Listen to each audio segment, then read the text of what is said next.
pour être très positif, nous sommes favorables et heureux qu'il y ait un grand dialogue citoyen. Comme il y a des grandes causes annuelles sur des sujets d'envergure, c'est important, en effet, qu'il y ait ce grand dialogue citoyen. Ça l'est d'autant plus que nous avons été les uns et les autres mal élus par très peu de personnes, trop peu de personnes.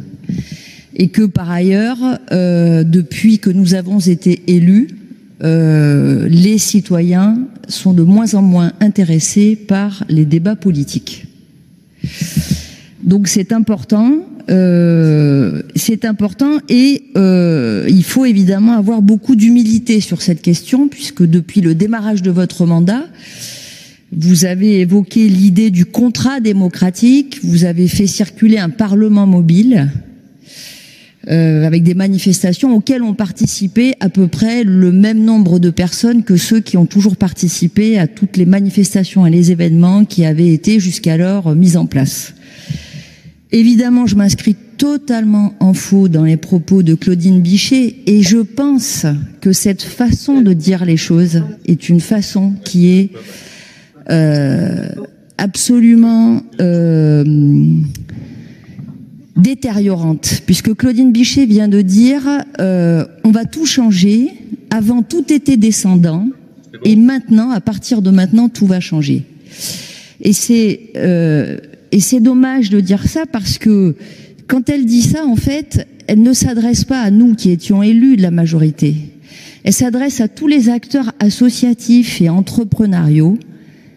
qui sont des gens libres de pensée, de conviction et de débats contradictoires, et qui, à l'intérieur des centres sociaux, des maisons de quartier, des associations, des entreprises, avaient des avis, débattaient de façon contradictoire avec nous, nous faisaient monter des projets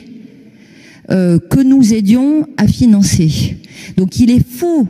mais absolument faux, de dire que jusqu'alors et jusqu'à votre avènement, il n'y avait pas de débat démocratique. Il y avait beaucoup de débats démocratiques. Donc moi je suis très heureuse qu'il y ait une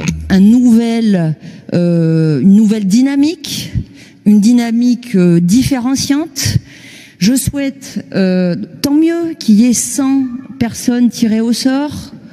tant mieux que ces gens-là puissent s'exprimer.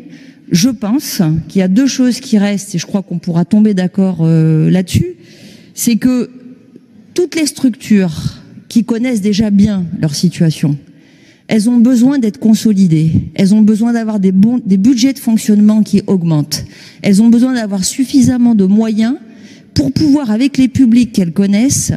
parler de cette question du réchauffement climatique et être formés pour pouvoir continuer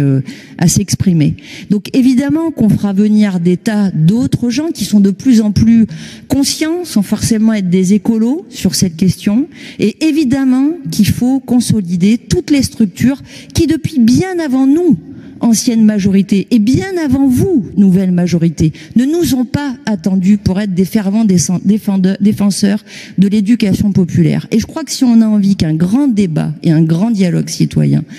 se fasse dans de bonnes conditions, il faut quand même qu'on se respecte avec nos forces et nos faiblesses. Donc si vous voulez qu'on vous fasse confiance pour faire des choses différentes et pourquoi pas intéressantes, et si vous nous rendiez aussi l'appareil en nous expliquant que pendant des années et des années, on a su aussi faire naître des débats et des dialogues citoyens, je pense que nous serions dans quelque chose d'apaisé. Je pense que nos citoyens seraient heureux de voir qu'on est capable d'entendre toutes les leçons qu'ils nous distribuent, qu'ils en ont ras-le-bol de nos débats à 2 balles, et que maintenant, ils ont vraiment besoin qu'on soit tous d'accord sur ce grand enjeu qui est le réchauffement climatique.